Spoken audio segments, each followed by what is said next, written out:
պատասխանատվության խնդիր բարձրացնեն, օրինակ դիտավորյալ գործողությունների դեպքում։ Սա պետք է արդեն գնահատման առարկա դառնա,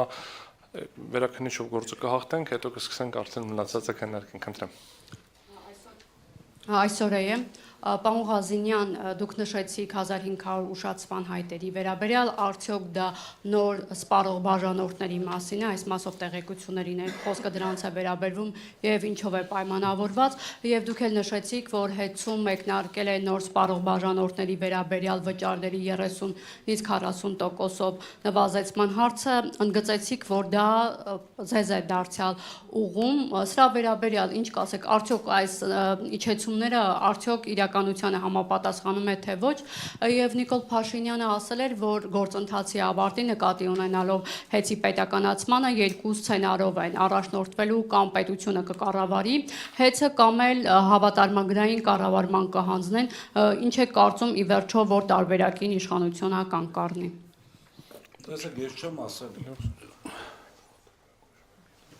Ես չեմ ասել, որ հիմիկվա այս իջացվողն է մեզ վերագրվում։ Ես ասել եմ, որ ժամանակին թանկացավ բավականին շատ, որը փորձում են վերագրել մեզ այն դեպքում, որ մենք որևէ գործիք չունենք դա անելու։ Դա անում է հանրային ծառայությունների կարգավորող հանձնաժողովը։ Եվ այդ թանկացումները այնտեղ սխեմա է աշխատում։ Հանձնաժողովը որոշում է, ինչ պետք է անի, որպեսզի սակագնի վրա ազդեցությունը չունենա։ Հիմա ինքը որոշել է այդ ձևով։ Այնտեղ մի քանի սցենար կարող էր աշխատել, կամ բոլորի համար պետք է սակագինը թանկանար,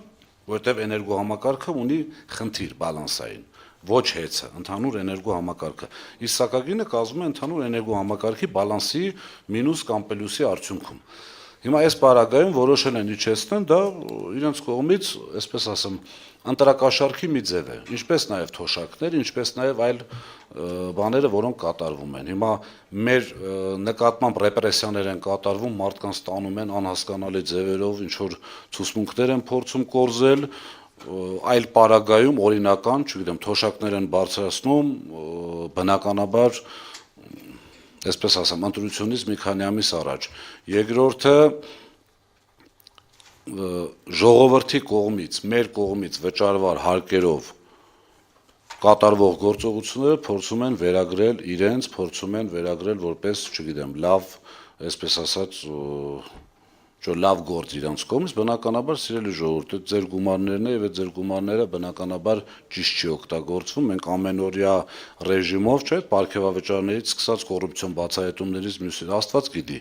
մինչեւ իշխանությունը չփոխվի, մենք 100%-անոց չենք կարողանալու պարզել վերջը ինչ են արել։ Սրանք ինչքան են, չեմ ուզում կոպիտ բառ օգտագործեմ, բայց ամենայն դեպս բյուջեն ինչքանով է արդյունավետ օգտագործվել։ Եվ ձեր երկրորդ հարցի հետ կապված մենք ճիշտ ասած չենք դիտարկում այլ տարբերակ, այստեղ էլ խնդիրը գնում է առաջացան դատարանը ֆիքսեց, կոնկրետ քաղաքական կոմպոնենտը հանեց տակից, իրենց հայտարարությունների առումով նկատի ունեմ, իրենց սուտը բացահայտեց, այնտեղ մնացել է ընդամենը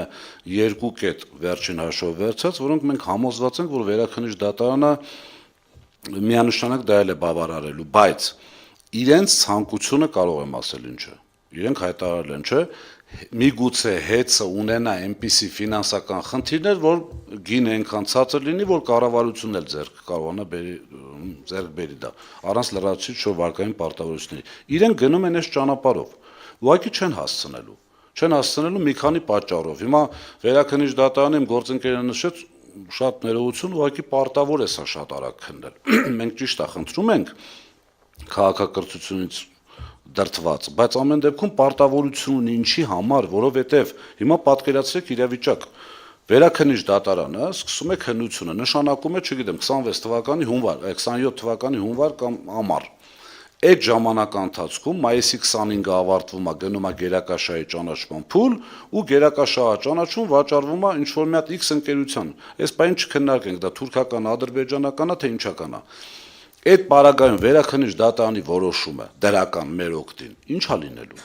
Դրա համար մենք խնդրում, պահանջում, հորդորում ենք վերաքննիչ դատարանից, այսպես ասած, բոլոր գործերը թողնել մի կողմ, որովհետև սա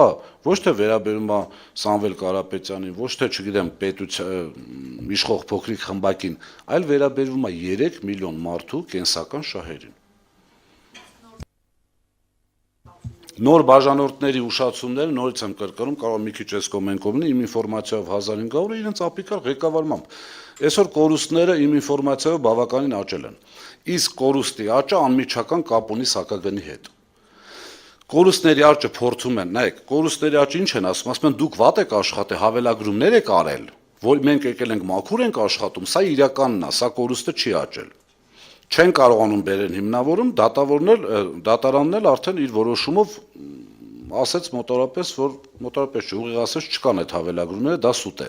Հիմա կորուստի տոկոսի աճը ուղիղ կապված է սակագնի հետ, այսինքն կորուստի տոկոսը ինչքան բարձր, սակագինը պետք է թանկանա։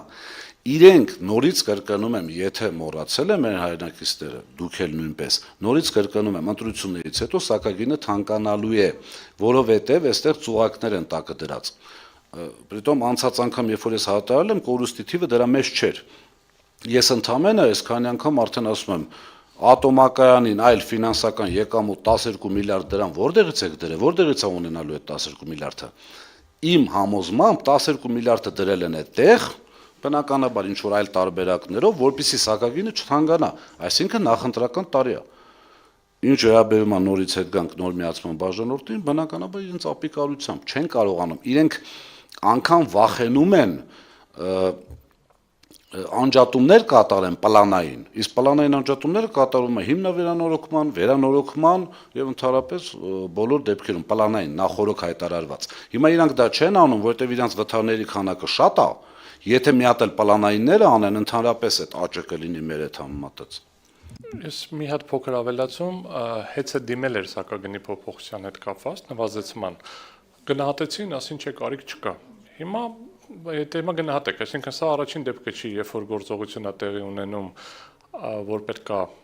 թոշակների ավելացումը դրա մեկ այլ օրինակներ, սակագնի նվազեցում մասին չենք իրականացնում, հիմա ինչ որ այլ բանի նվազեցում է լինում, այսինքն ակնհայտորեն տեսնում ենք ոչ կոնսիստենտ, ոչ հետևողական մոտեցումների դաշտ, որում ԵՖՑԿ-ի մոտ եւ մնացած գործընթացի տեսակետից։ Եվ նաեւ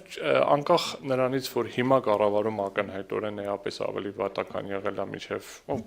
բնականon գործունեության շրջանակներում,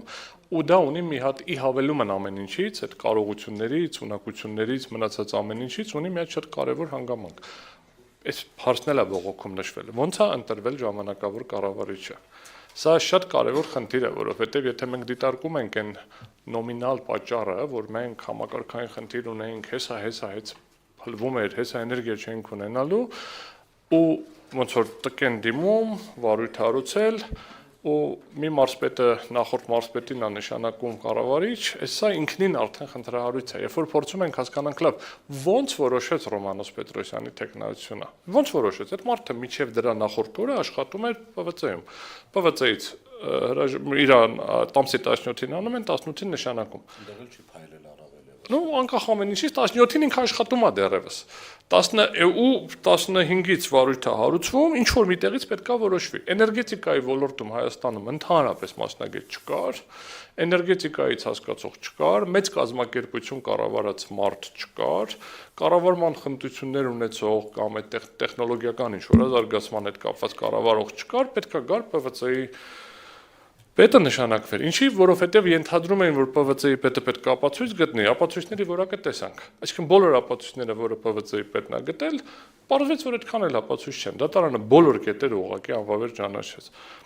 Մնացած կետերը, որոնք մնացել են, այդ մոնիտորինգի արդյունքներն է, որի վերաբերյալ այդ ՊՎՑ-ի պետը կարար կարծիք հայտնել չի հայտնել։ Հետևաբար այս տեսակետից դրանով է նաև պայմանավորված։ Այստեղ խնդիրը շատ միշտ թվում է թե հեշտ է, այդ խորհրդային տարիներին մի հատ տենց անեկդոտ կար, ասում է կոլխոզի նախագահ կաշխատես, ասում է վախենում ես Թբիլիսի ծնգնեմ։ Հիմա մոտավորապես այս տարբերակ են պատկերացնում։ Այնինչ ասենք հեծ եւ նմանատիպ կազմակերպությունները կառավարել ինքը բավական առանձին հմտություն է։ Իզուր չի էլի որ մասնագիտացում կա կառավարում, մի հատ էլ ասենք դիպլոմի առանձին տեսակ կա MBA կամ ասենք կառավարման ոլորտ, մարդիկ գնում սովորում են դրան։ Այսինքն այստեղ մոտեցումը տենց པարզ տարբերակով նայելով եղած ինչա կկառավարեմ, երբ որ դու մնացած բոլորին գործից հերթով հանում ես տեղակալներով,